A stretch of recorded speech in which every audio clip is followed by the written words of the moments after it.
Hello parents, my name is Mr Farrier. I'm the head teacher at Elmbridge Primary School, and this is Natalie Hawkins, who is the Early Years Foundation Stage Leader for our reception children. And we're going to go through a slideshow with you. It's a bit strange because we would normally do this presentation with you all sat here in the hall on, I think it was June the 10th, we had a scheduled date, but we're not sure whether we'll be open at that point. So we thought we'd do a virtual meeting for you now. But you will get a chance to ask any questions through our email address, which is admin@elmbridgeprimary.co.uk, or you can contact the school via our phone number, which is Gloucester 01452 523 632. So we'll start with my first slide, which is really about our aims and values of the school. I may have mentioned this to you when you came to look around the school way back in November. This is really our curriculum intent. I'm going to go through each point with you. So the first point is our pupils will be confident to embrace the next stage of their learning. What that really means is we want our children to have this yes I can, this positive outlook in their learning, to make them confident for the next stage when they get into year one and going forward. The next bullet point really is about pupils will have inquiring minds, be independent and resilient. We want our children to be problem solvers right from the very start when they first arrive.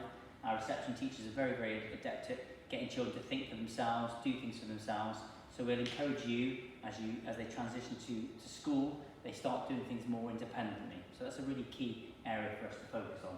Third bullet point is pupils will value the importance of reading and be able to communicate ideas effectively. And reading, we have a big push on reading. We do expect daily reading, even before they start in reception. But daily reading is really key to their success because it opens the gateway to so many other opportunities in their learning. So reading is really key for us. And obviously writing is something which they develop. And don't worry if they can't get their letters formed or they know their phonic sounds yet, because that's all very much carefully dealt with the reception team. Okay. My next bullet point, fourth bullet point down, is staff and pupils will know how to look after their physical and mental health. Really, really important for us. We've got a really strong pastoral team, and they're very, very conscientious to ensure that all our staff, all our pupils know how to look after themselves physically and emotionally as well. The next one is staff and pupils will show respect, tolerance and compassion for each other. We think that's really, really key. Mutual respect.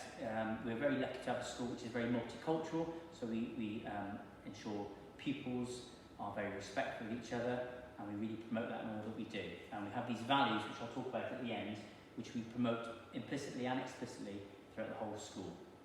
And the last one, really key, is about how we design and how we're designing our curriculum, because it is slightly changing with the new Ofsted framework.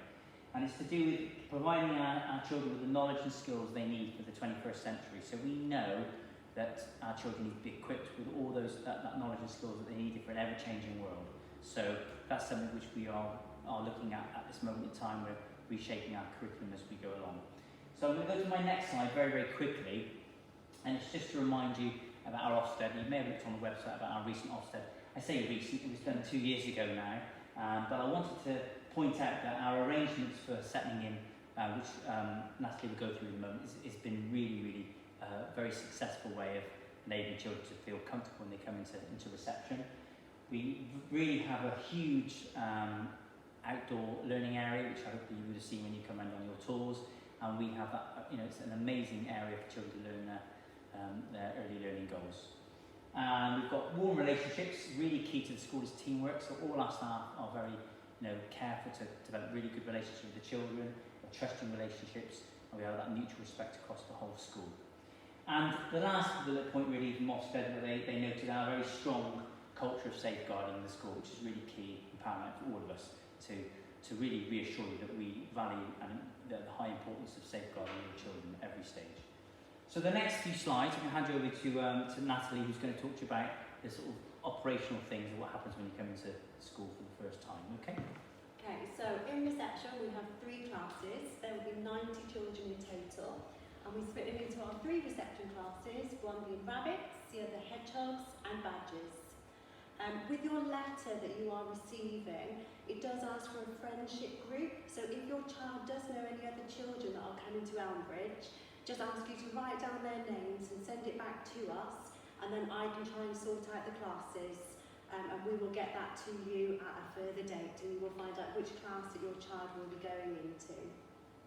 So things that you can do in preparation for September is that to get a school uniform. So we have the school uniform shop in town once it's open again, and you can purchase everything from there. We ask for a logo jumper, so you do need to get that from the True Tech shop. But anything else, so the skirt, the dresses, the trousers, the socks, those can be bought from any supermarket. But anything with the logo on, so if you want, we do need a bag for a PE kit, and we do ask for a book bag as well, and those can be bought in the True Tech shop. For the PE kit, in the prospectus, it will talk about an outdoor and an inside PE kit. However, we only require a red t-shirt and black shorts at the beginning of the year. So please don't put in any trainers or any joggers or anything like that, because we really don't need them until about this time next year when we will be going outside. The one thing that I really need to ask you to do is to put your child's name in everything. When children get changed for PE, when they take their jumpers off in school, if they have their name in it, it is more than likely to be able to be returned to your child. We always have lots and lots of lost property, items of clothing with no name, which then is really hard to return. So one thing, just put your name in. Anything that comes into school, please put your child's name in there. We have a lovely outdoor forest school area. That's different too. We do outdoor learning in reception all of the time. We use our outdoor area. But when we go into our forest school area, we will change. So we really need just old clothes for that. So any old joggers that you've got, something warm. We ask for long sleeves and long joggers just to cover up the children's arms and legs. Waterproof clothes if you've got them. And one big thing, wellies. We do keep the wellies in school all of the time, because sometimes we will just go outside and just put wellies on. And again, please, anything in that bag, please can you put your child's name on there.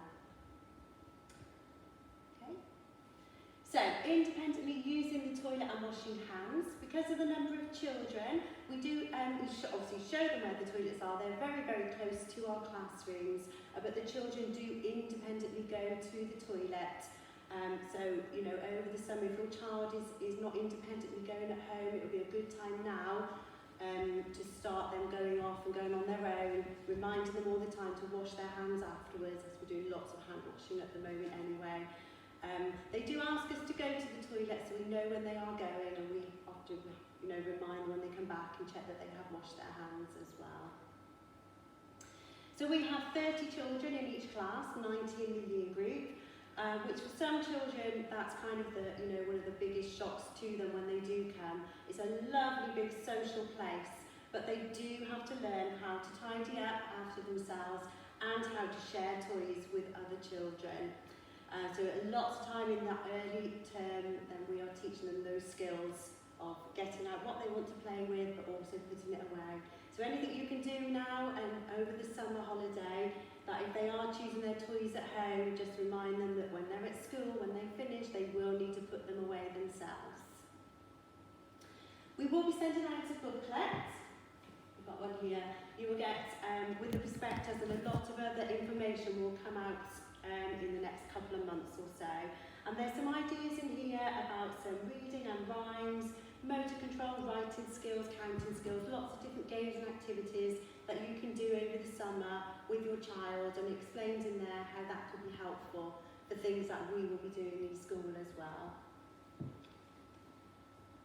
So at lunchtime, every child at the moment in the infant site up to the end of year 2 receives a free school meal. So you're entitled to a hot meal every day. The meals are cooked on site, and you can choose on a daily basis. You will receive a menu, and we have 3 choices every day. So we often say in those early weeks that you come to school, one of the last things that you say to your child is remind them what lunch they have. They actually choose, we have a system of them choosing their lunch by using a photograph of themselves as soon as they walk in the door. So we can ensure that they choose and receive the correct dinner. You can also provide a packed lunch if there's something on the menu you don't think that they would eat. You can also provide a packed lunch as well. We come into the dinner hall, which again is a different place for them. It's very new at the beginning, and there's some children there. So anything you can do, teaching them how to use a knife and fork whilst they're doing that. Good table manners, we do ask them to put their hand up and we check that they've eaten enough of their dinner before they start their pudding. So that's another thing you can remind them to do at home. That would be very helpful.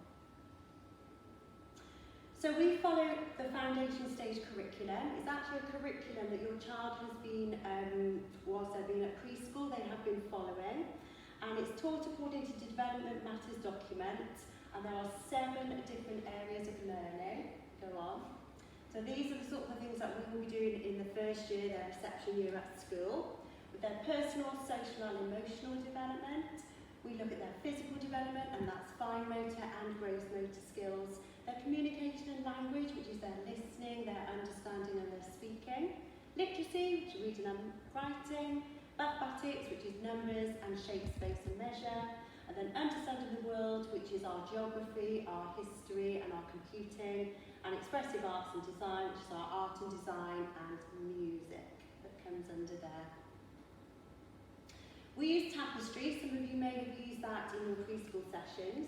So it's an online learning journal, and you will receive, as again, when you receive the extra information which you've accepted your place, you will receive an application form, and all that we need, you can read it, it'll give you a bit of information, and all we need is an email address and a signature from yourself.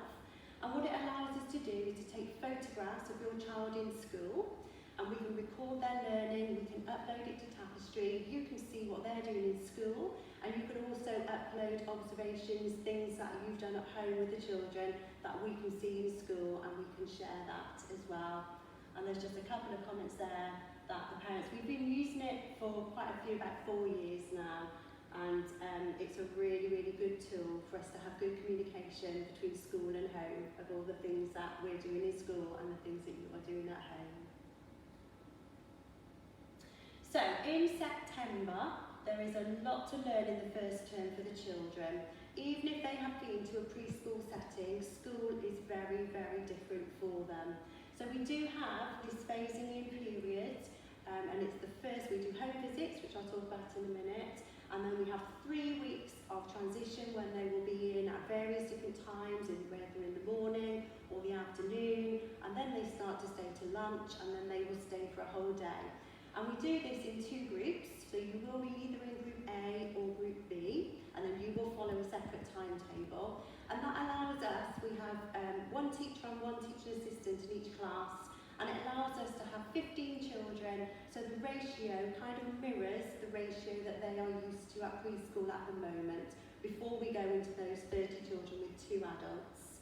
So it allows us to work in small groups, we really get to know the children during that time, and it also allows the children to settle in and just to make their way, into school life, making it that bit happy and a bit more safer for them.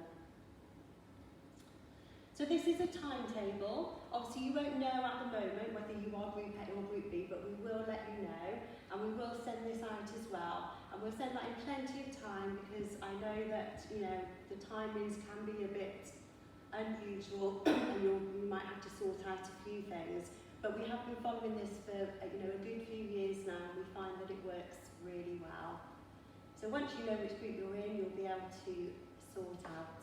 The home visits, we will be sending out some information. We ask you to sign up. We would normally on this evening of the meeting to sign up, and the teachers and the teaching assistants will actually pop round to your house, and it is only for a few minutes. It's literally just to say hello to the children, and we find that it's a really nice way that when they come to school on their first day, we are then a familiar face that we can say hi, and we can remember their names, and it just makes that transition into school easier for the children. But we don't stay for long, and if we refuse a cup of tea, it's probably because we've been offered lots during the morning. But again, we'll be sending out more information about that at a later date. Thank you, Natalie. And I think you can see we're very excited to welcome and receive your children at Elmbridge Primary School. We are very proud of our school. It's a really, really good school, really fantastic staff. We do miss the children at the moment because they're not actually in school, apart from those about 25 children who are parents and key workers, so are remaining open for those children. We have put together a clips and videos of rainbows and things like that to our existing parents, which I will share a clip with you as well at some point. But just to say, it's look forward to seeing you very soon, and as soon as we know when we're opening, we can rearrange events and various things like this presentation today. We can perhaps redo it if we need to, but I thought this would be helpful for you to get a flavour of what happens when you first come to Elmbridge Primary School. So I'm going to say goodbye and take care and stay safe. Bye.